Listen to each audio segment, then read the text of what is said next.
back at it for another week. Another week. How we doing? I have a question for you, though. Patience. When it comes to sports, do we have patience? It really depends. Depends on the situation. I like to think we all have patience because we're all always about get rid of this guy, rebuild, do this. But then once the season starts, you're like, okay, but you guys better win this year. Like nobody wants to be on that team that is at the bottom all year long. I don't. I think when it comes to sports right now, no one really has patience anymore because we're always expecting the next big thing. And we can't wait to grow anything. No, everything pops so fast these days. It's true. Like things go viral, people are instant millionaires. Cryptocurrency, people are just instant millionaires. It's true. No one wants to grow. Exactly. No one wants to put the work in, trust the process, feel it out, start at the bottom, work your way up. Everyone wants to start at the bottom, but not be at the bottom for very long. But that's where you learn the lessons. I guess those days are done. Yeah, it's... All right. So, welcome to Off the Bench. Yeah. I'm Malcolm Nobel, and Scott the Visionary Hone. So obviously we record every week at the clubhouse. We have the national game going on behind us between Miami and Indiana. Basically, Miami, who's a team that Star-studded young team, grew their team, versus an Indiana who used the transfer portal to get experience and build the team immediately. But you can also build your own by coming to Clubhouse of Super Bowl. Yeah. With your 10 of your friends. Build your team. Build your team. Come watch Super Bowl. Come chill with us. It's going to be lots of prizes. Taz and Jim are going to be playing, doing their thing here. There will be, I believe, if I remember correctly, a kickoff competition. So you got that FM 96 energy coming in here. You get us. And you got that wild prize they're giving out. It's true. It's true. Maybe you will go to the parade. The list of where you might go is going down slowly. It could be Seattle. Could be Los Angeles. I'd love to go to LA. Who doesn't want to go to LA? I'd love to go to LA. Could be Denver. Denver's exciting. That'll be. Hey, it's also February time, so you can go skiing. Exactly. Okay. Make the most of your trip out there. Ooh. Or you can go to Boston. That's crazy. And go see the place that has the most parades ever. Unfortunately, because they just had a parade 2 years ago. I know. It's honestly silly. Like, children that have grown up there are spoiled. Yeah, because I would say if you're from Boston, you don't know what a participation award is. No. But they do know what a participation award is. It's a trophy. For winning. Yeah. For winning. They're like, guys, this isn't that hard. I don't know why every other city struggles with this. All right. So how was your week? Well, it was a very long week. I feel like a lot happened. Like obviously we did our podcast Monday. Yeah. And then we're getting into the boxing now. Yep. We did the fitness test. Yep. Holy. I'm so sore. Oh, I'm recovered now, but oh man, I haven't done burpees and push-ups Then you never in went quite to some Boomers. time. No, obviously not. I'd say Boomers, when I went there and first did my first boxing match, the amount of burpees we did, I'd say it's the amount for the average human, a lifetime and more. I mean, it's good though. Like, I liked seeing the bar, and it was cool seeing everyone else doing the test as well. Because when you feel like you're not in shape, you got to remember you're still on par with a lot of the other people there. Exactly. So it was kind of like an equalizer. But you can also see the age group. You know, if you're under 30, over 30, or close to your 60s. Yeah. You know, the cracking of joints was real. Exactly. Honestly, it was eye-opening. And for people who says I want to get older, try doing burpees at the age of 30, then try it at 40, then do it at 60. Trust me, Yeah. stay young forever. But yeah, after doing that, I spent a couple days under the weather, Yeah. but being really Likewise. sore Yeah, and sick yeah. Bad is combo. so bad. Bad combo. It's not fun. What else do we? Oh, there was that boxing event on Saturday. Yeah, that was crazy. So the Lawrence Boone Memorial Part 5 boxing event took place at Marconi Club. Yeah, Man, that place was packed. it was sold out. Yeah. Sold out. I saw, actually, one of my buddies, Jason Hackers, had his debut fight. Obviously, unfortunately, he did not win. But Hey, it's hard to win your first fight. not ever. I'm just telling myself that because I'm gonna pump myself up. Yeah, not everyone will win their first fight, but he showed a lot of patience, a lot of potential. Like for an amateur boxer, like obviously, I'm only 2 fights in, so I'm just analyzing from my past experience, and I was actually pretty shocked.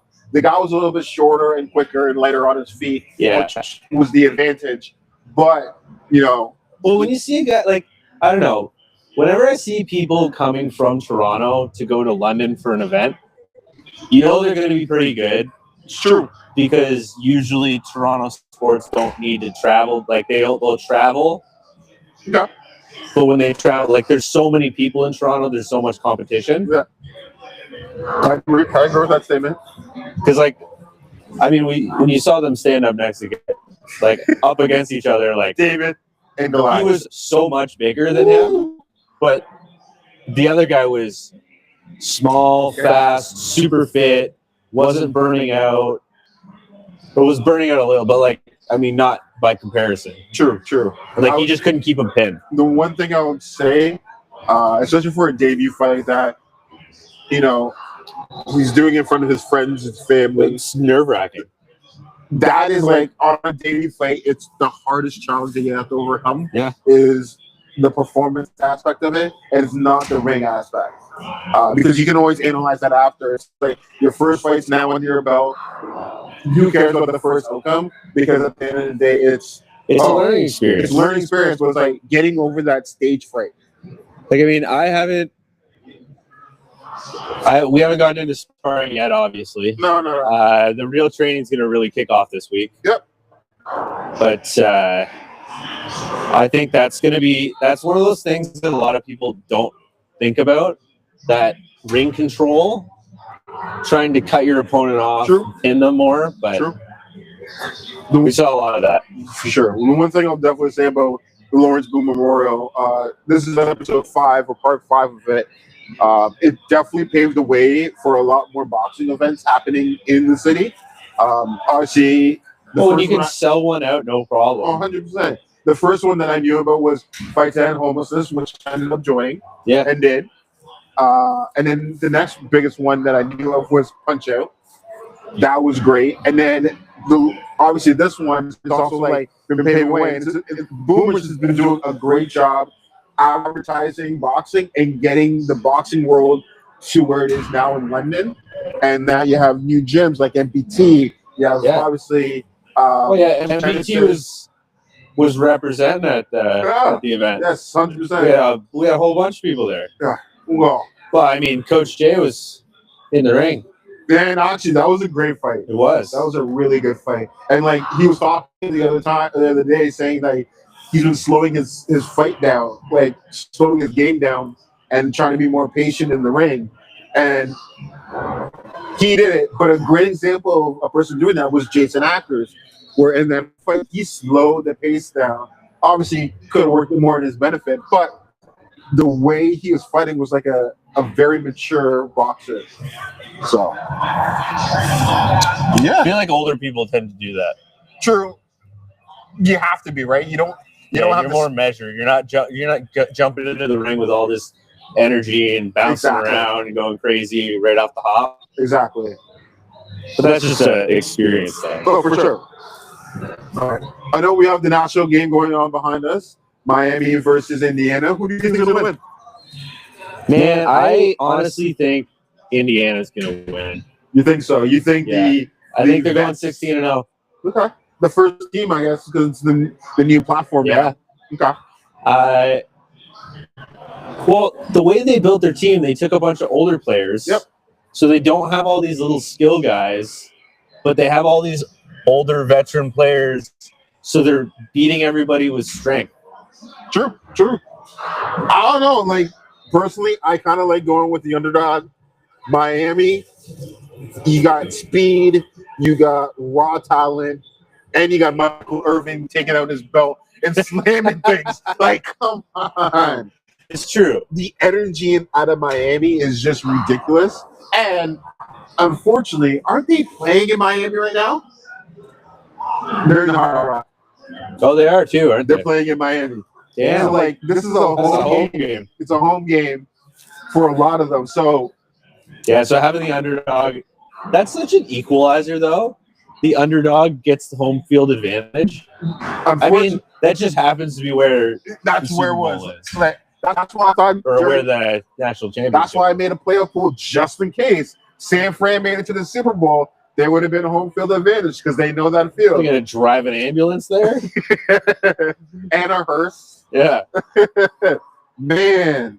But, let's get into football then. All right, let's talk. All right. So we're switching up our style just a little bit. That we are. And Change it up, just little tweaks. just a little bit. New year, new us. So, like, now Less we're to talk about. it's all about More the key direction? points. It's more direction. Like I said, every week we get better. We have another camera. We're bougie now. That's what you can say. We're starting to be bougie. We could get two things. So the one thing I'll say, and I'll drop it down, is like, man, this weekend for football was ridiculous. It was turnover heaven for all defensive coordinators out there. It was like a nightmare for all like OCs. Oh yes, it was heaven for defensive coordinators. Oh yeah.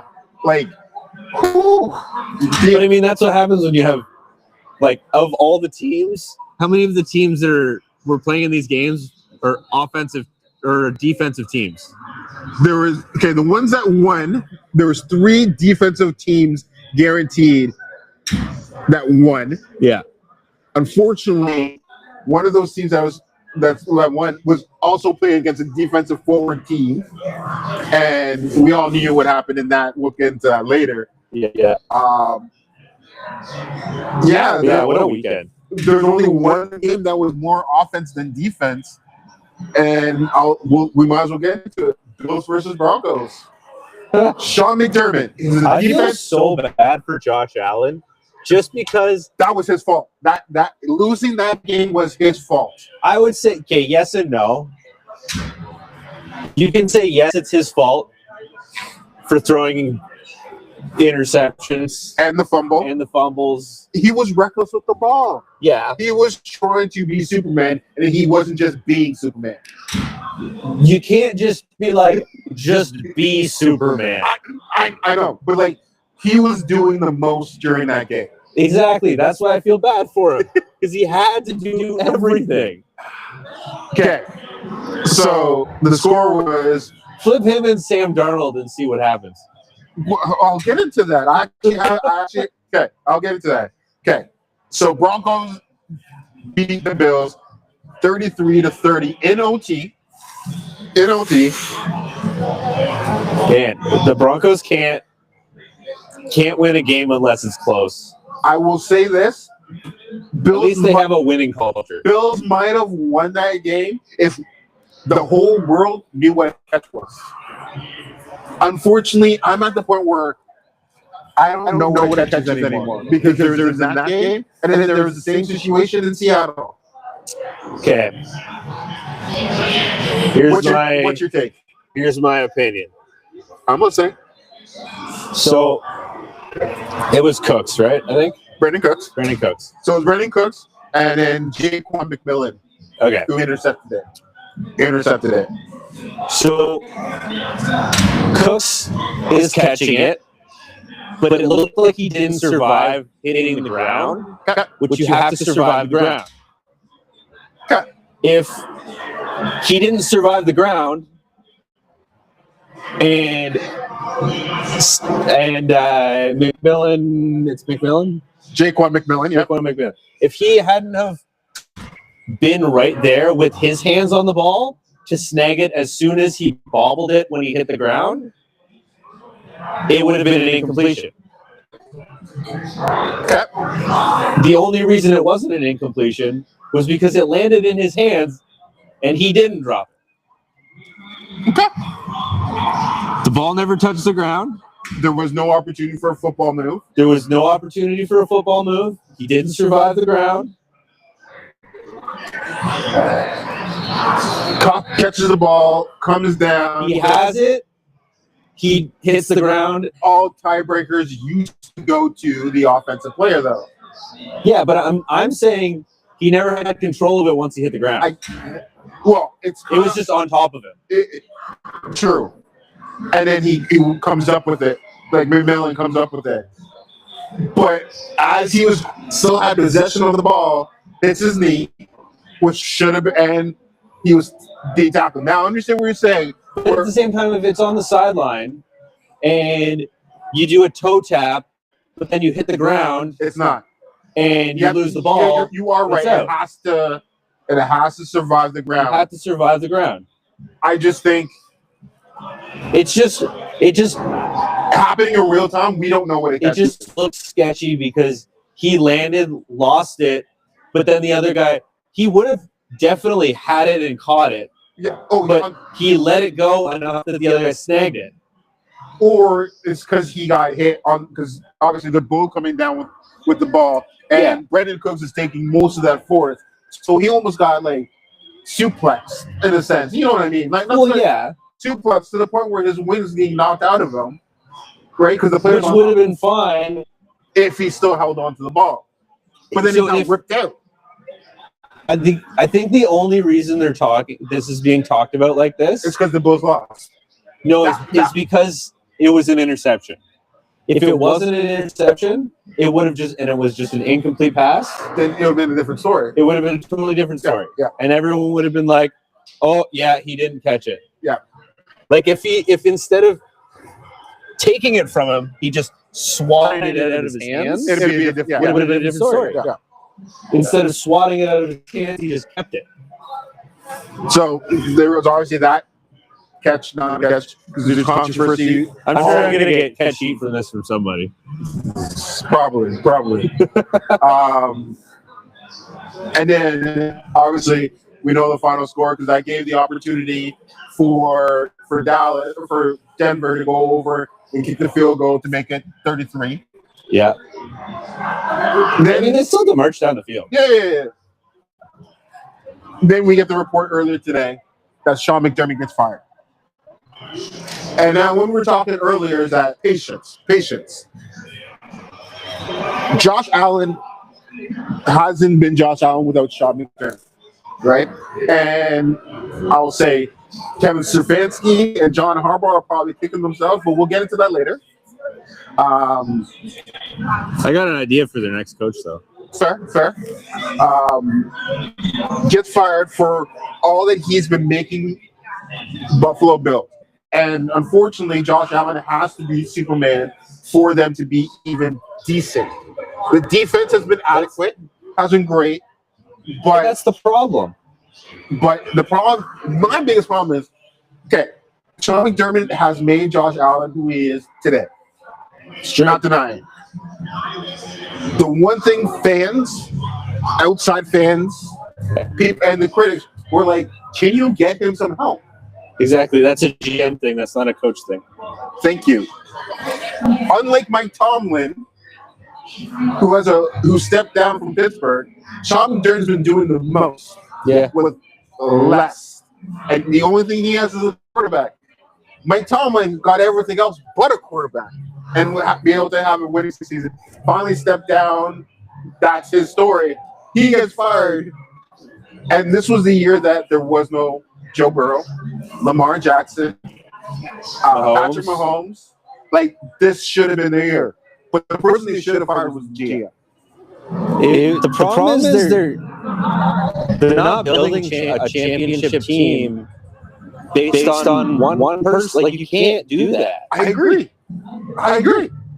Like, there's no denying it. That Like, you're seeing all these other teams. Like, look at the other teams that are in the championships right now.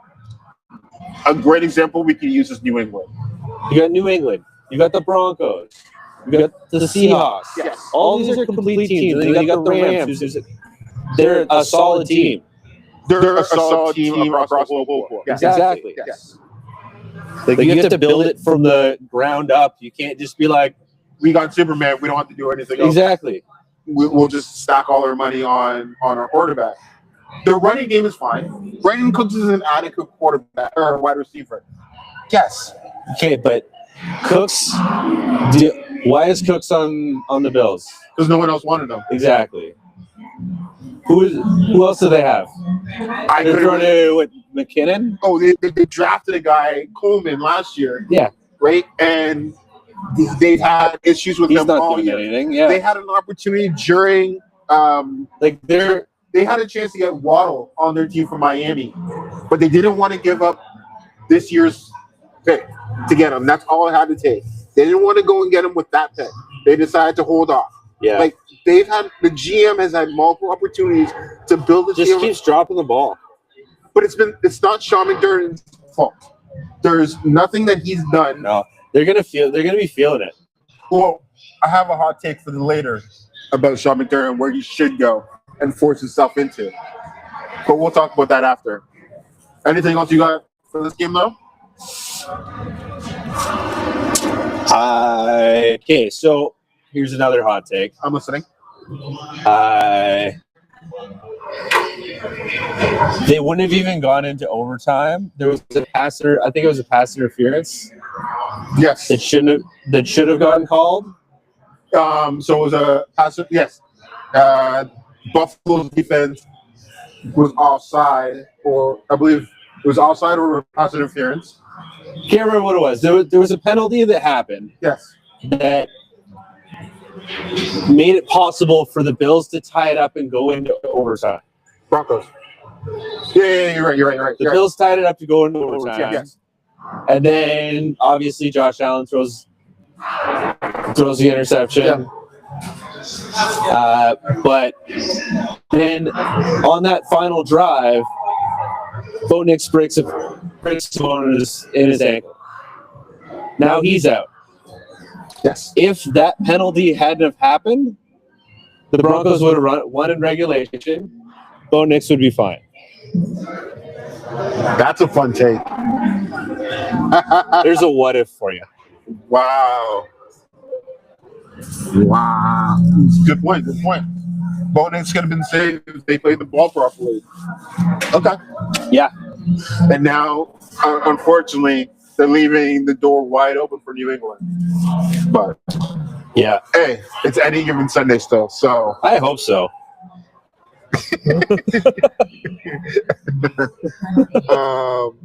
and it's funny because, like, the Broncos are still winning tight games. And I've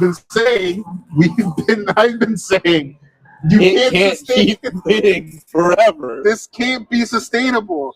Yeah. And like next week, it has to happen. I know you don't like it, but New England has to destroy them. Yeah. We'll see. It's honestly the way he builds his team. I think Jared Stidham might be okay. Because Bo Nix isn't like insane. He's just the epitome of a game manager. Okay. Like he never goes crazy. He just does what he's supposed to do. We'll see. Which, if you have a good backup quarterback, New England's defense might not be ready for him. As long as Stidham, who hasn't played, And the Patriots in championship games have lost to a backup quarterback before. man. As you can see, I'm not wearing any NFL-related gear today. He's retired. I'm retired. My football season's over. I'm just watching the entertainment aspect of it. So I get to rock my own company, Milky Way Apparel. So, hey, it is what it is. But Oh, yeah. Okay. So we're talking about that game. And then we flip it over a little bit to the 49ers versus the Seahawks. Oh, Where the man. Seahawks destroy the 49ers. That game was 41 to never 6. close. But here's a great take on the Seahawks versus the 49ers. There was a play that started this game. It was a 95-yard return by Rashid Shaheed on the opening kickoff. Yeah. He returned it to make it 7-0. If the Seahawks really wanted to, they didn't have to do anything for the rest of the game. It's true. Because they would have won the game. In the first like 8 seconds. That is your biggest what if. Yeah. Is if, all right, park the bus after the kickoff because we don't see the 49ers can't do a single thing in the offense. As an athlete who's played sports for a long time, I know for a fact parking the bus is a terrible idea. But they could have, theoretically. Theoretically, the game was over the moment the ball was kicked to them. Man. But honestly, this game just kind of shows you, like, Seattle has a young, tough defense that's also super cheap. I think they're like the 23rd most expensive defense. What does this defense remind you of? Legion of Boom, man. Woo! But this one's like different. Yeah. This one's like calculated. Legion of Boom was like, we're out to kill you. Like, it reminded me of like the olden days of NFL, where it was just like the Ray Lewis days, where like you might get a murder charge. But I think this is what happens when you have a really good defensive coordinator and they get to play a banged-up offense for the third time this year. The second time in January, and they beat them and didn't let them do anything last time. Well, yeah, the first time they played, the 49ers dropped 3 points. The Seattle Seahawks this time decided, we'll be generous. We'll let you double it. You'll get 6. Yeah. Triple R's. Man, though, like, wow. Mike Macdonald, you are an amazing coach. What you're doing with the Seattle Seahawks is fantastic. And, like, understand that your quarterback couldn't throw, and he's injured right now, and you took the necessary steps to make it so your team could win without relying on your quarterback, shows you how game planning is so key in the NFL or in any sport. Exactly. Right? That Only shows as the good as your patience game of the patience of a coach knowing his team and learning everything and being like, okay, you can't throw, we can run it, we can do this, we can do checkdowns. Like, we don't have to put you in a situation where you're going to hurt yourself. I think he had like 9 completions or something. It was like the least in a championship game since like Jimmy Garoppolo for the Niners, which is ironic. It's, as of right now, the painting is being painted where it's going to be Seattle Seahawks versus New England. It's showing that story. And unfortunately, I think it's an easier road for Seattle than it's going to be for New England. Well, I mean, Drake May is also his second year. True.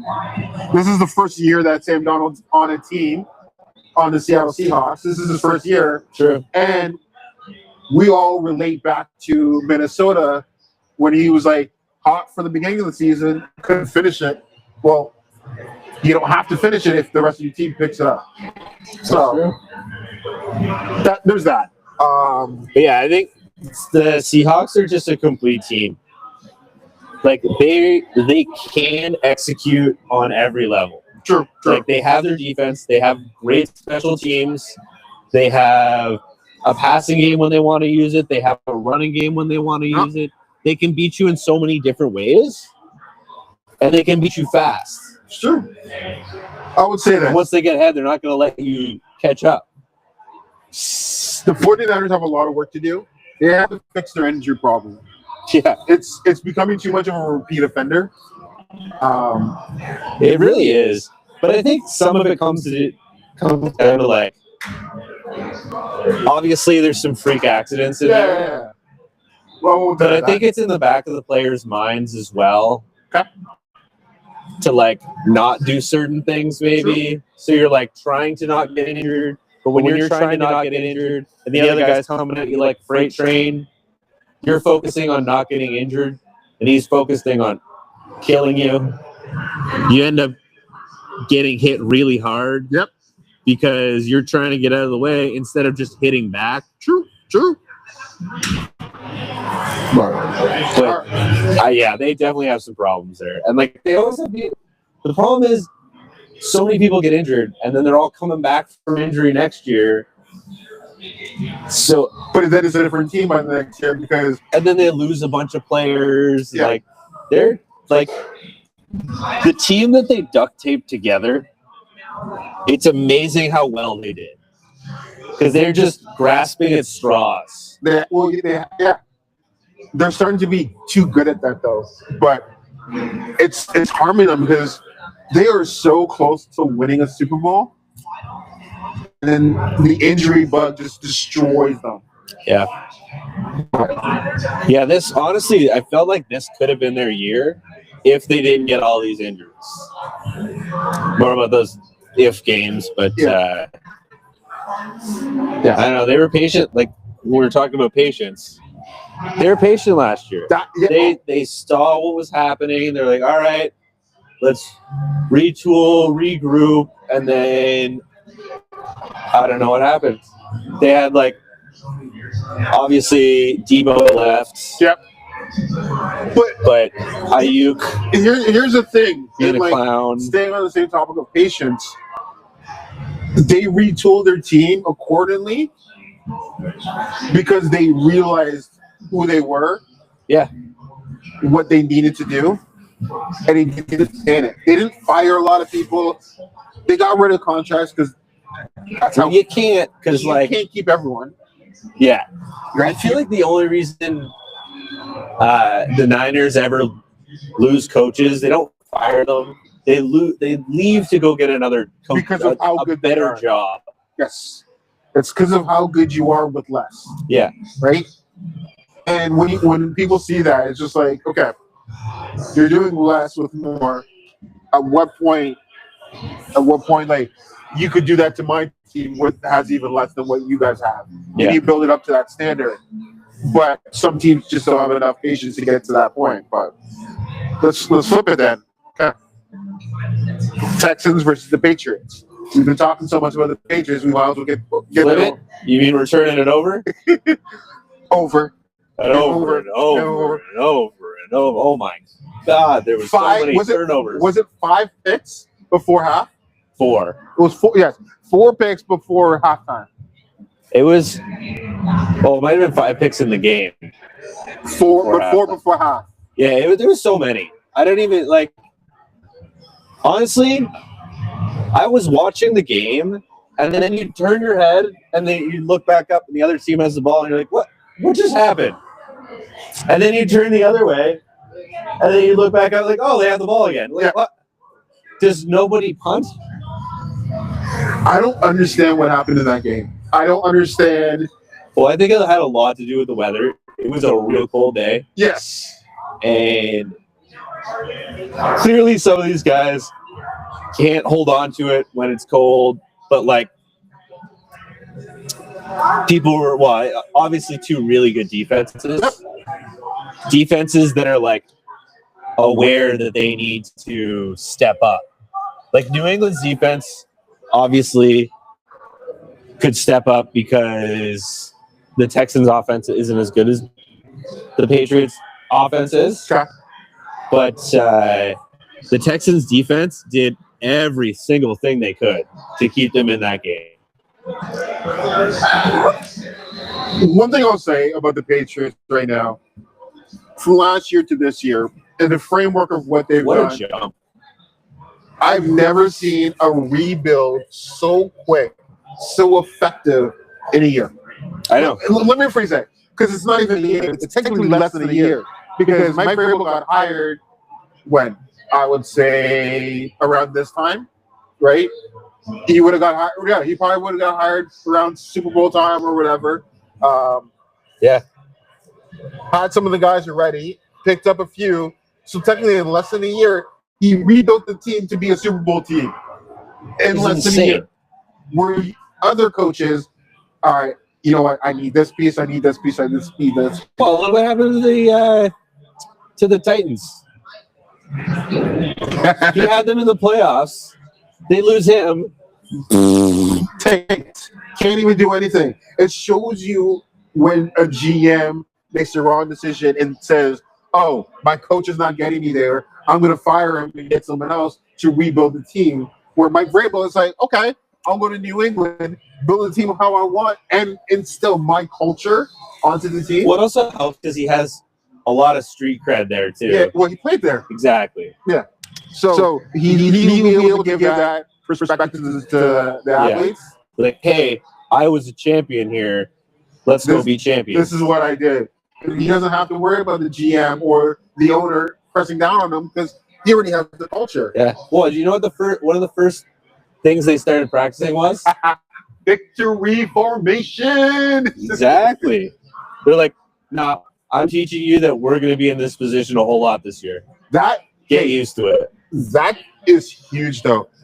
Like doing that as your first play, it instills like we're going to be doing this so much that everything else is going to lead up to this play, and I'm going to make sure you guys know what you need to do.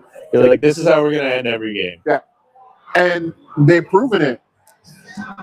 But what's going on in Houston?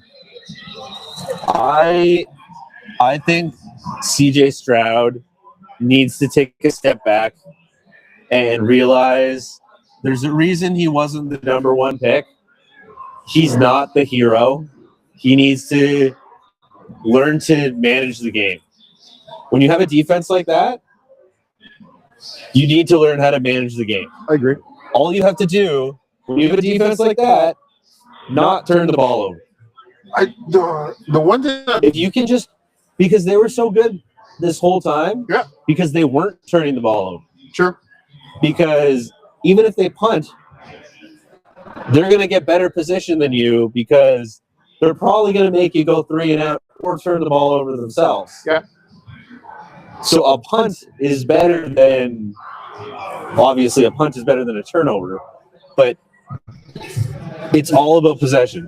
You don't have to tell me. I understand that. Analytics can be wrong. Yeah. Numbers can be wrong. But I don't understand. From CJ Stroud tore up the league in his rookie year to the point where, like, all right, Houston made the right choice of not taking Bryce Young. I've seen more of a leap from Bryce Young than I have from CJ Stroud.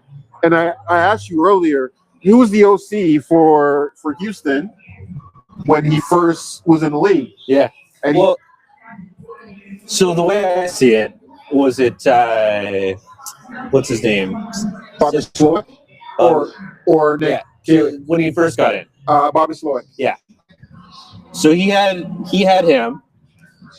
He popped off his first year. Yeah. He had his sophomore slump in the second year. Happens to everyone. They had some injuries. What do? They get rid of the OC. And look what happens. I'd like to say, can you tell me who he's OC now for? But it's on a commercial right now. Oh, yeah. Well, is it Because, like, Miami, who was in the finals. the Dolphins. Oh, sorry, the Dolphins. The other Miami. Okay, the stadium that he's at. Yeah. That's what I meant. You know what I meant. And now his OC is Nick Haley, who was like a passing coordinator, tight end coach for the Rams under McVay. But we all know the mastermind is McVay. It's not the coordinators. Exactly. So, fun. Here's a fun fact for you. listening. Both championship games, head coaches. Yeah. It's Mike versus Sean in both.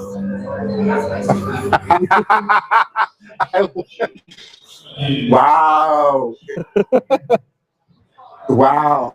So you got Sean Payton, Mike Rabel, and Mike McDonald and Sean McVay. That is hilarious. Weird, eh?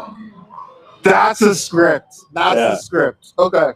It's gonna be the Mike and Sean Bulls. That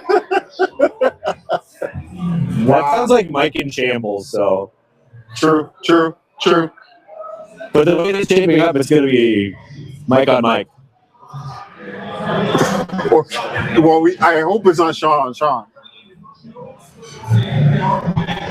Why not? I want one of them to say. I want New England to win it. Why? It's more of a story for Mike Vrabel. True. If anyone deserves it, it's Mike Vrabel because of everything he went through the Titans. Yeah, but also look at what. McDermott. Yeah, that just reminded me of the movie. Remember the Titans. But Sean McVay, or no, Sean Payton. Sean Payton. Too many Seans. Yeah. I was also thinking of Sean McDermott. Okay. But Sean Payton, look at the team that he took over. They're 2 years removed from that massive dumb contract with Russell Wilson. Yeah, you're right. You're 100% right. Like Broncos, let's ride. That didn't last long. What's this slogan in New York? I'm gonna guess. I'm getting fired. New York, please don't stab me. I know for Jameis Winston, it's Broadway. Jameis Winston, I don't know if he has a slogan. He has stretcher. He says everything. The man is perfect. All right. Let's get back on to Rams versus the Bears. The Bears. Rams outlast the Bears in OT 20-17. That was a cold game. Freezing. Yeah. So beginning of the game, they were talking about like what certain players were doing to keep warm. For Matthew Stafford, Oh, he wears a scuba suit. he wears a scuba suit, which actually makes total sense. Yeah, he played in Detroit for so long. But it's in an arena. Okay, but you still have to play Minnesota, the Bears. Yeah. The Bears, you have to play them all the time. True. You have to play the Packers all the time. True. You have to play Minnesota all the time. All those are outside. True. One of the other players also said that he puts cayenne pepper in his socks because it helps you regulate blood flow. Oh, interesting. So I was like, okay, that's a good thing. If I ever have to play a winter game and play football, I'll just put cayenne peppers in my socks now. Just whole peppers. Oh. Just whole peppers. Hopefully you don't have any cuts on your feet. Oh. Your feet are cracked and all the way. Jeez. And make sure you moisturize before you do that. All right. So what's your take on this game, though? I was shocked at how much they were throwing the ball. Because usually when the ball is this cold, like you run. That's the formula. You run the ball when it's cold because no one can catch the ball because their hands are too cold. But even then, like, this was the one game that there weren't all these crazy fumbles in. It's true. And it was probably the coldest one. True. I was amazed at how well Puka and Kyron Williams held on to the ball. Yep. Like, obviously, I know I'm talking about them passing the ball a lot, but, like, Kyron Williams did run in 2 touchdowns. Yep. Puka Nacua got the jet pass. Yeah. For one, which was fantastic. Sean McVay, sorry. So many Seans. Too many Seans. Sean McVay is a mastermind when it comes to offense. He's willing to like experiment but work with his team, and you can see it in full transparency during that game. But I can also say the same for Ben Johnson. Yeah. Like looking at Caleb Williams and his growth from like the start of the season to now. Oh, it's night and day. Like they have a great future ahead of them. That took no patience. Yeah. That took It took a lot of patience. Well, no, there was some growing pains at the beginning there. Understandable. But I mean, like, but that's what happens when you are patient and you're like, okay, let's work with them, see what his strengths are, work with them, work through that. Like they could have used Caleb Williams probably a lot more. Yeah, he didn't run him at all until the fourth. They could have run him a lot more. Like, The way I think Ben Johnson is still coordinating like he has Goff, but I can attest to that. he doesn't. No, he has an athlete. Yeah, He has a complete studded athlete, and I can't believe I said that about Caleb Williams. but he's got a cannon. Sometimes this might not be quite as accurate as it needs to be, Sure. but they were also dropped a lot of balls. Like when I was saying the Rams didn't make many mistakes, they didn't turn the ball over, and they didn't have any drops. Sure. Whereas Chicago, 3 interceptions. One, to be fair, was on a fourth. Yep. Like some of those interceptions are like, yes, technically there's 3 interceptions. It was like Drake May had his one interception at the end of half on a Hail Mary in the end zone. So like You don't really count it, but it's a stat. I kind of hate that it's a stat. Because it doesn't tell you the full story. Exactly. But then, it's so funny that you say that. So, it's a stat, but that affects analytics, which everyone reads the analytics, but misses the context of those analytics. Exactly. So you're like, oh, it's like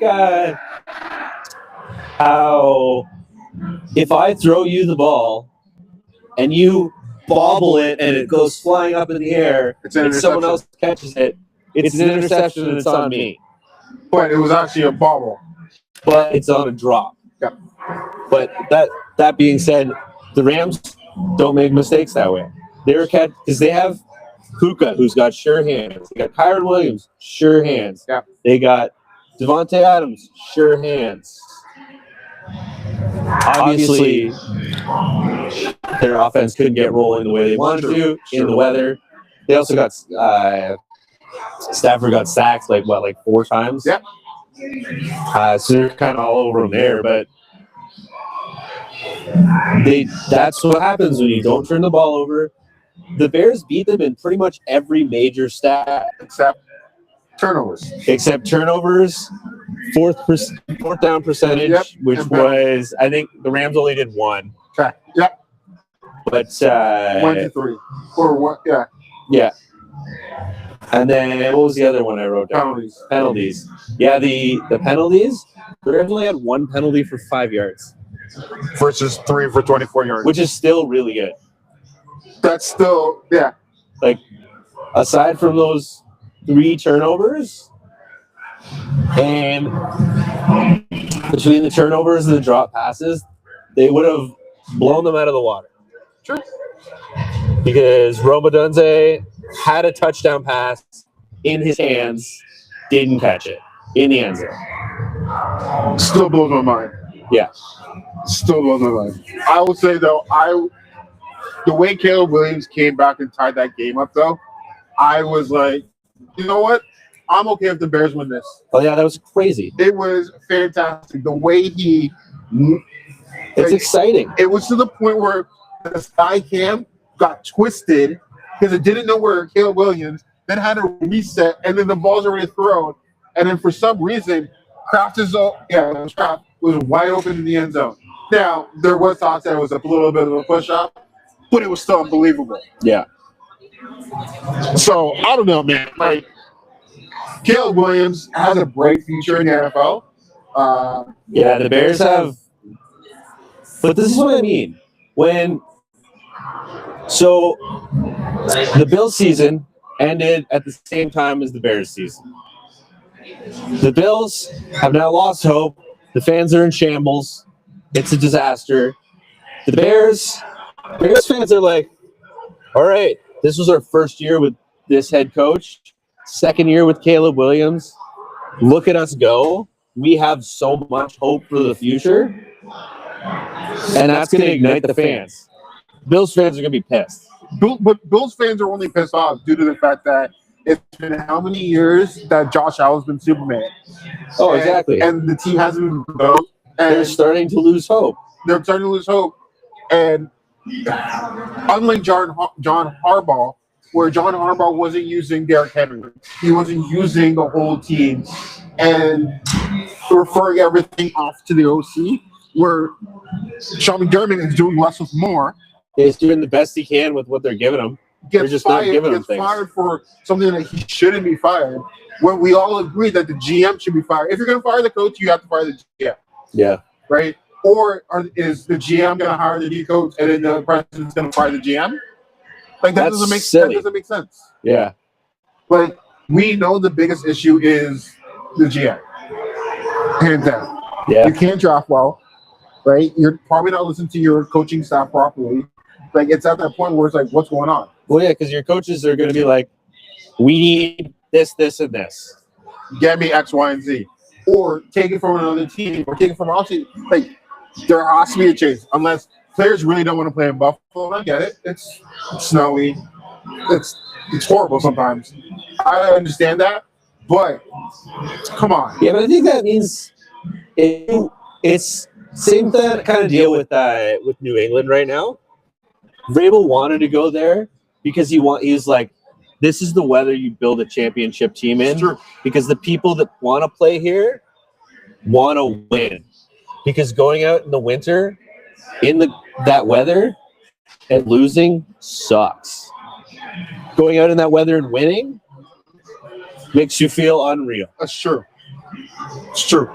Well, the only other thing I'll say is when it comes down to like the Buffalo Bills, if they kept their coach and fired the GM, we were so close to seeing the true form of Josh Allen. Now he's got to retool to a new OC or a new head coach that may want something different. Yeah. And this might be the breaking point where Josh Allen may not win a Super Bowl. This is true. Right? Because who do you think your next coach is going to be? Well, I can tell you that John Harbaugh and Kevin Stefanski are probably killing themselves. Well, because that would have been the best job on the market. You think so? It would have been better than the Atlanta Falcons, and it would have been way better than the Giants. This job. I don't know. I feel like. See, I still think the Giants is the best job. No. Okay. Just because you have Josh Allen, but you run into the same problem they had before. If the GM isn't giving you players, I get you. You go to the Giants and you have a very cheap offense. You have all these players. You have a good draft pick. You can pick whoever you want. So you can fix any hole you want. True. Yeah. And you're building something. You have time to. You can build a culture with all these younger players.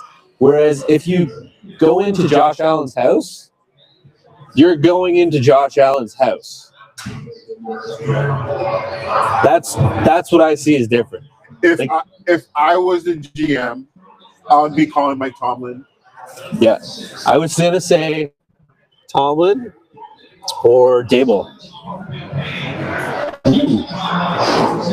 Wasn't he Josh Allen's quarterback coach for a while? Yes, he was.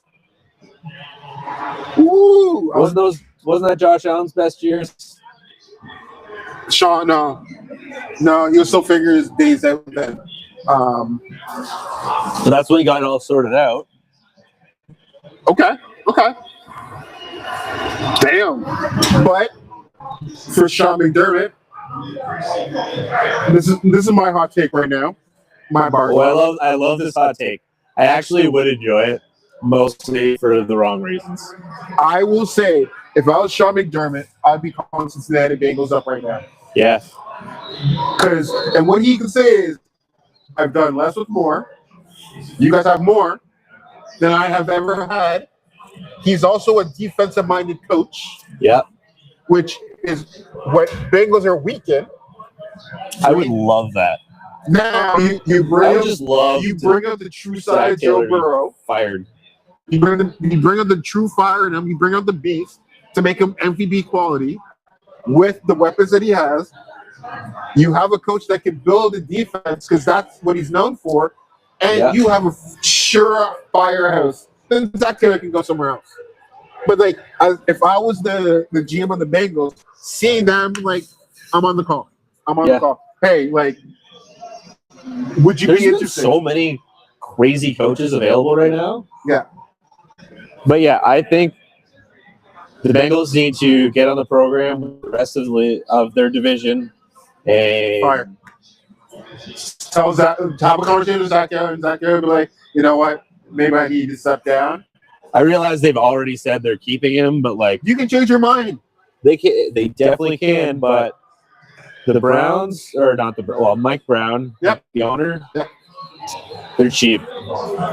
Well, what They only spend money when they have what to, I'm hoping to and he do was is still on contract. I'm hoping to spread this enough to like Bengals fans so it gets to them. I love that. Even though I'm an Eagles fan, I would love to see Sean McDermott on the Bengals more than any other team. I would love him on the Eagles. Don't get me wrong. I know that's not happening.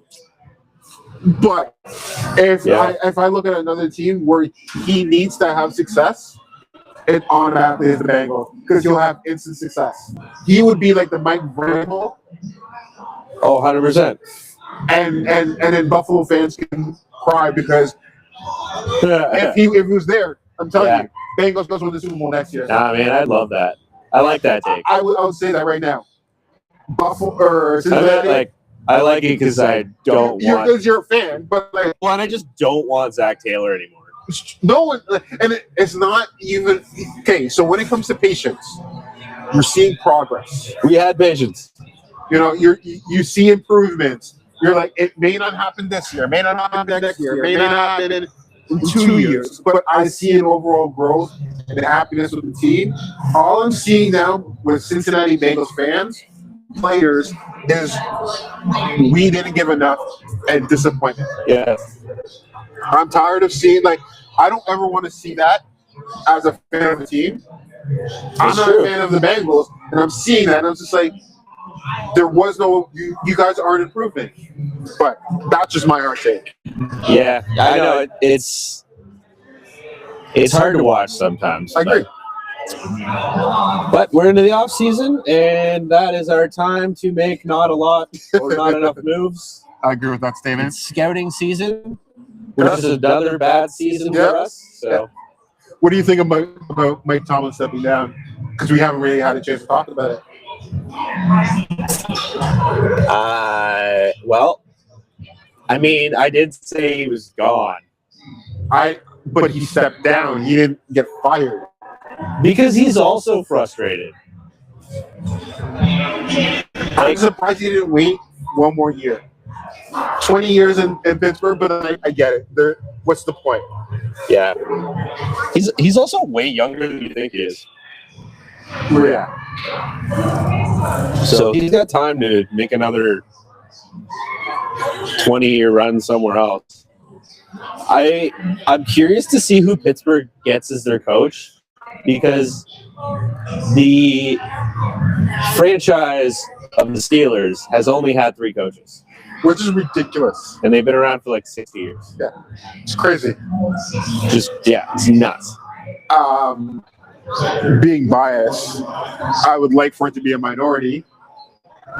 Okay, I saw who was saying that, how Yeah, I know. it's racist that he stepped down. They need to hire another black coach. They don't have to. I would just like to see it. Yeah, but like, okay, but if you're a Steelers fan, Yeah, I know. like, come on, I get you. who are you gonna get? There's no one. There's no one that I can automatically think of except for Eric Bieniemy. Yeah, That's the only coach I think deserves to be a head coach somewhere.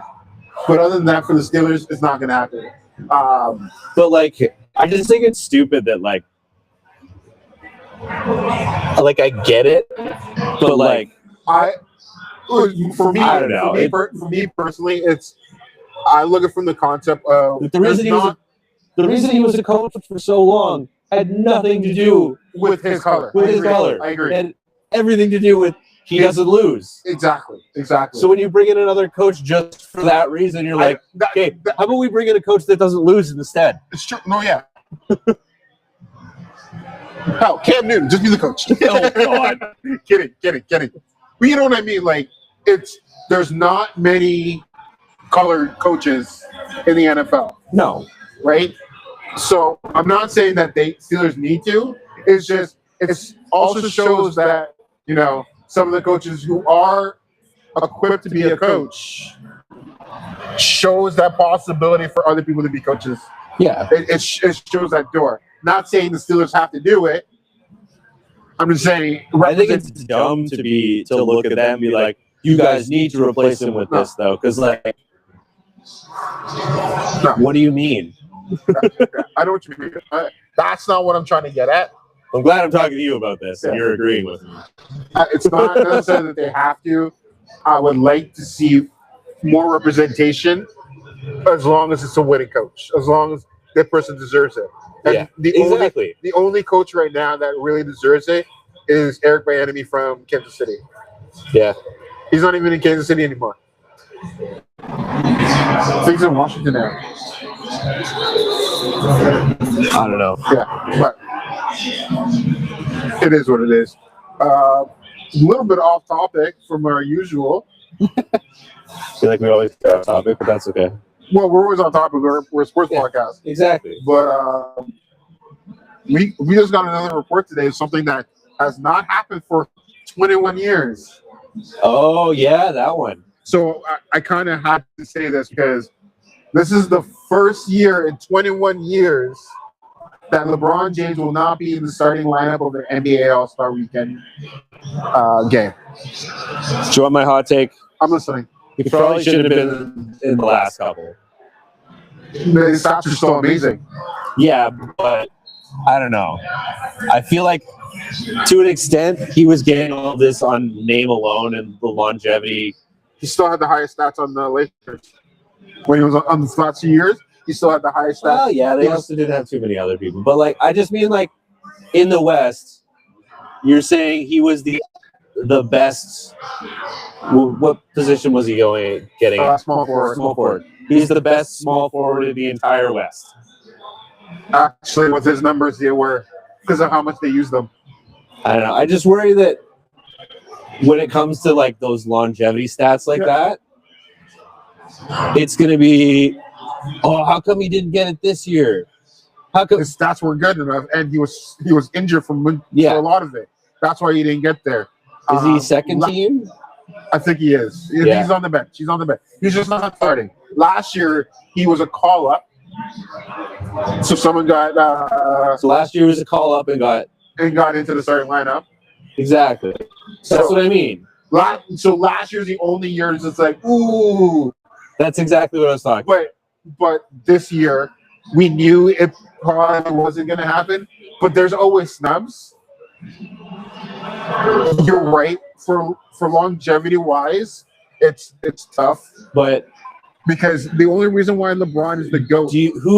Who got it ahead of him? I can't remember. Yeah, we'll have to look at that because, like, I could see it being like, I don't know who got it ahead of him. I feel like you're looking it up right now. Yeah. But they could easily be like, oh, I'm injured. I hurt my leg in warm-ups. You go start instead of me. And then it'll be a big thing.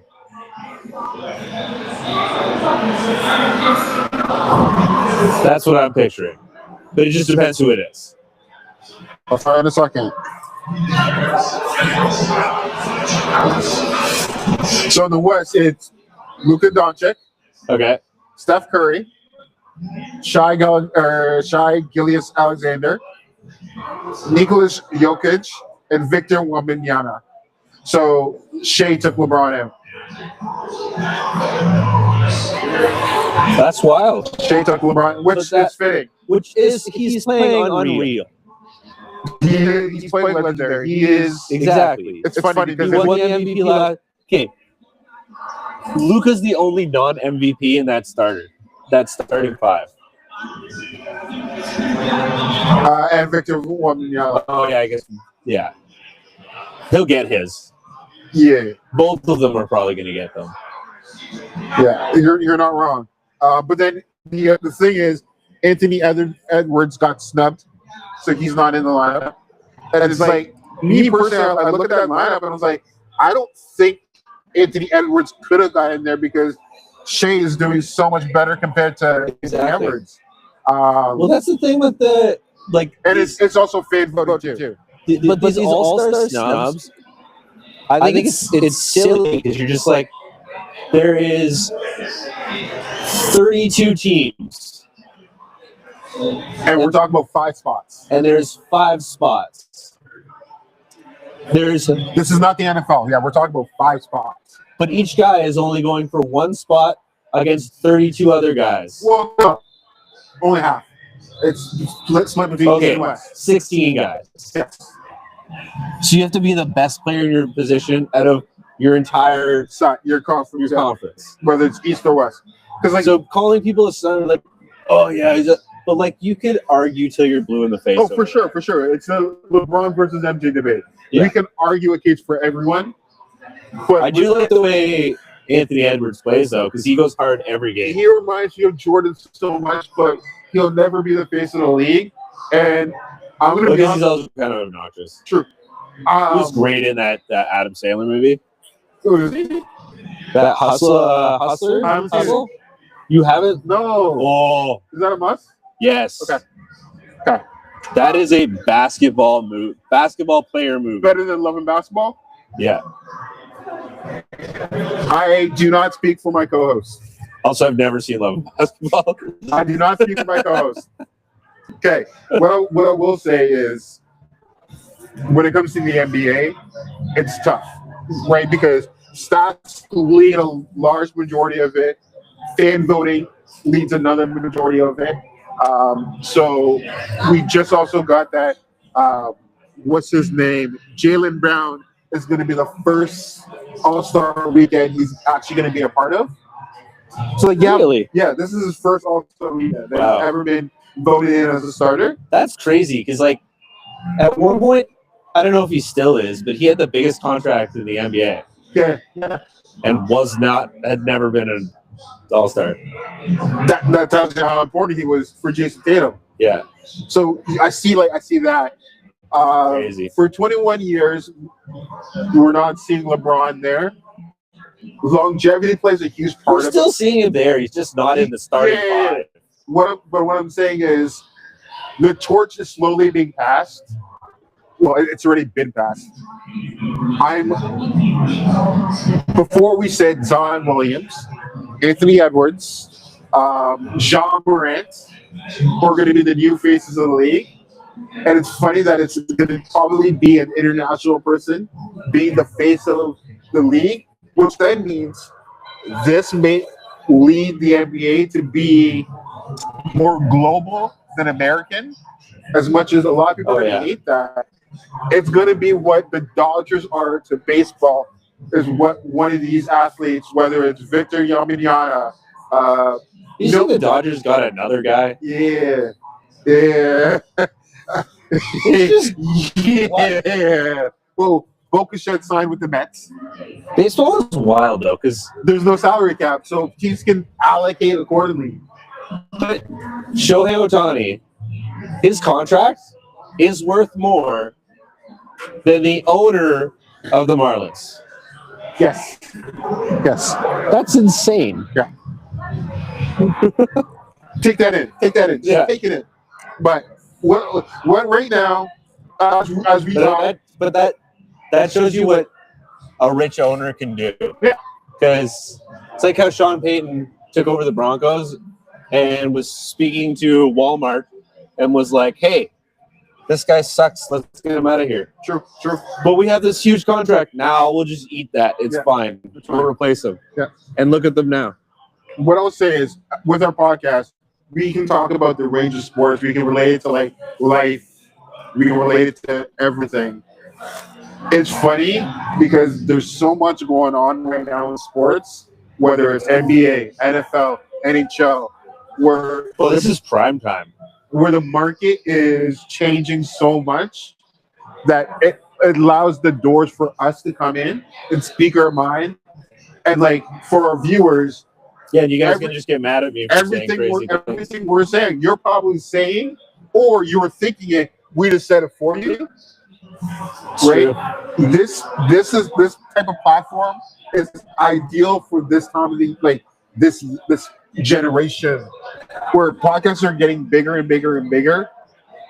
And I'm glad that we're now in the space where we can just speak our mind about sports. And we're no game over podcast with Max Kellerman and Rich Paul. You love that podcast. Honestly, it's so good. But we're not them where we have insight because we're not 18. We don't have the ability These to are honest opinions. These are honest opinions and takes. You've come true on a few of them. But everyone else is thinking it's just a great platform for everyone. And I'm glad that Clubhouse gives us the median to do this here. I love it. I've ever told you about. So obviously, we listen to our own podcast to make sure everything sounds proper or whatever. Sometimes I'll be listening to it, not really thinking. I'll be hearing you say your opinion on something because there'll be times where we record and it doesn't come out for a little bit.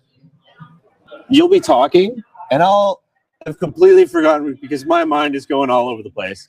I've completely forgot what I said on the podcast. And you'll be talking on the podcast. I'm listening. And then in my head, I'm like, oh, I have a thought on this. And then your brilliant co-host will just say what I'm thinking. It's crazy. That's funny. That's funny. And I'm like, this guy he's got it right. He's got some excellent points. Yeah, Sure, he rambles a lot, we all do. but he's got excellent opinions. So yeah, I like that. That's good. Well, on that note, we might as well catch up on the national game that's going on. I believe the score. Wait, what's the score? Oh, good. 10-0 for Indiana. Yeah. So I think we're gonna watch part of this game. And Is that going into the half? Yeah. Almost going to the half? It looks like it's getting close. Yeah. Yeah. 3 seconds left or something like that. 33, So I'll say this. I want to say a huge thank you to Clubhouse for amazing venue. And giving us a platform for us to show every Monday and speak our minds. This place is a perfect location too. Oh, for sure. You got Whether it's- everything here. Whether it's starting your own podcast, whether it's coming here to do duck pin bowling. I saw that they added a new attachment on the side. I got to see what that. I think it's a little bit of a karaoke thing going on now Oh, on the side. That's Honestly, great staff here. Chris has been absolutely amazing. So I appreciate every single time we come here and we see his face. Honestly, get that man a raise because he deserves it. Also, his manager on duty, he deserves a raise too. He's a great guy on duty. Also, I want to say thank you to Sean, our marketing manager out of Clubhouse. Sean, if you're listening. So huge shout out. We still need to figure out what we're doing for Super Bowl, but that will come. The only other thing I really have to say is make sure you subscribe, rate, share it to your friends. Let us know what your takes are on YouTube or on Spotify because that's where you can find this podcast. Yeah, we're everywhere. And the Milky Way website will update soon. So if you want to be a guest, you can type it in the chat and let us know what you want because obviously this is part Milky Way apparel. Yeah. So Yeah, if you got ideas, if you got some sort of sports related whether topic or life related, or life related, we can mix it. we can figure it out. Yep. And get you on here. So this podcast will not end after Super Bowl. We will pivot. So you might as well. Now we got fight prep to talk about. True. I already have a few guests of mine lined up. I was trying to, for you guys, I'll let you guys know in a future episode, we will get the first intake from Jason Hackers about his debut fight. He wants to be on the podcast. Oh, nice. And talk about it. I have a buddy, Brad Podfoot.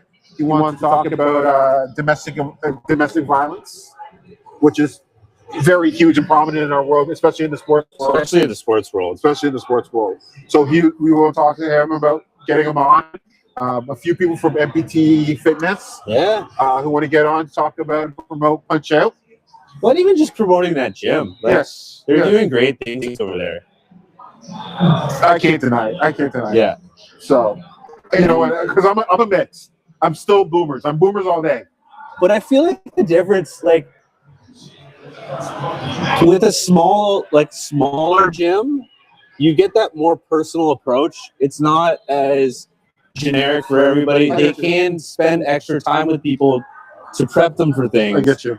If you have a massive gym, you're like, I can't do this for you because then I have to do it for this guy. Then I have to do it for this guy. Then I have to do it for this guy.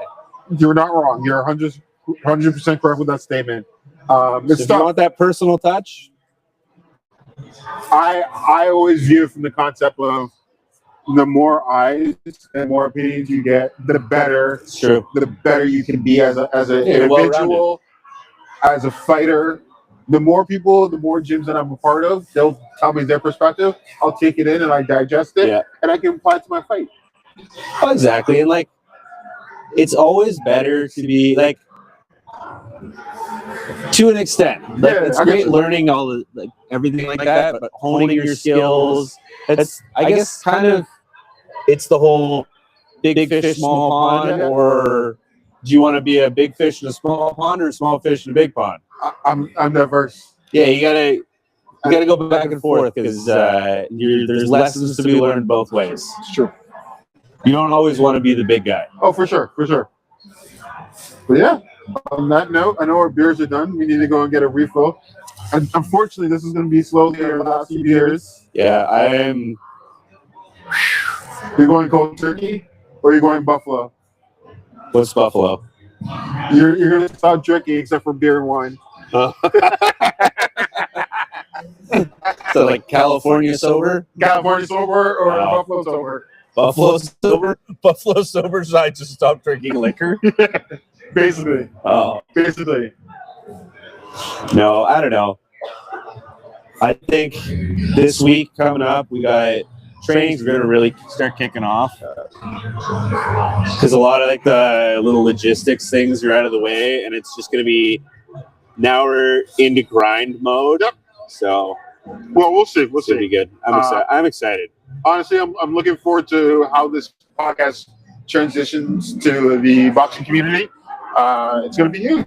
So, like I said, you can find us on Spotify and Instagram and YouTube. If you Apple want- Music. Apple Music as well. Our main ones are though Spotify and YouTube for getting the whole podcast. Yeah. We're also on Apple Music and wherever you get your podcast fix. But See, I've never understood that. but I'm just getting like jumping in there. go ahead. But everywhere says we're on Spotify, Apple, We actually are. YouTube, and wherever you get your podcast. But like, where are these other places people are getting? Woo! That's what I want to know. There's so many.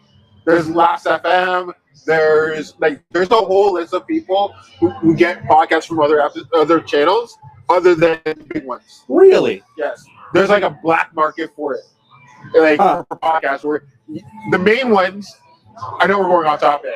Yeah, I know. The main ones is Spotify, Apple This is educational. Apple Podcasts, YouTube. Right. Yeah. Most people actually listen to podcasts on YouTube because sometimes they want the visuals, right? Yeah, I can see that because like the whole podcast style is like it's like you're in the room with us. Yeah. Like that's the kind of Correct. nice thing. And then you can get it on Spotify because it's automatically updated on your thing, and you can have it on Apple. So Yeah. if you have an Android phone, you're on Spotify. If you have an Apple phone, you're on Apple Music. Now I'm Apple, but on Spotify. So those are the main. But then there is other channels where you can actually get yours. Are we on Amazon? Yeah. Amazon has music. Yes, we do. We actually are. We're on Yeah, Amazon. So That's the other places. One of the other yeah, places. we actually are on Amazon as well. Basically, we have an There's RS. so many. We have an RS feed that supplies to all of them. So then everything. Yes, I know. So anytime I upload the podcast, on, Right over my head. this is a learning experience. Anytime I upload the podcast, it goes to all of our affiliates that we're actually on. Okay, gotcha. And then I also upload the video onto YouTube. So then we get There you analytics. go. But I get analytics for everything. So if someone listens to it on a random podcast or on a random channel or just application, I can say, I will know about it. Interesting. Yeah. I'm gonna try and find the most obscure way to watch this.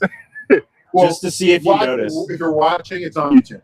Yeah. If you're listening, you can find real weird ones. Yeah. We'll see. I might keep this part or I might drop it. I think I might keep it because this is raw. This is what we do. But like I said, like and subscribe, rate us, share us. We're everywhere, allegedly. We are everywhere. Yeah. Y'all can listen to us. You can watch us anywhere you want. But on that note, yeah, thanks for listening. Right. Take care.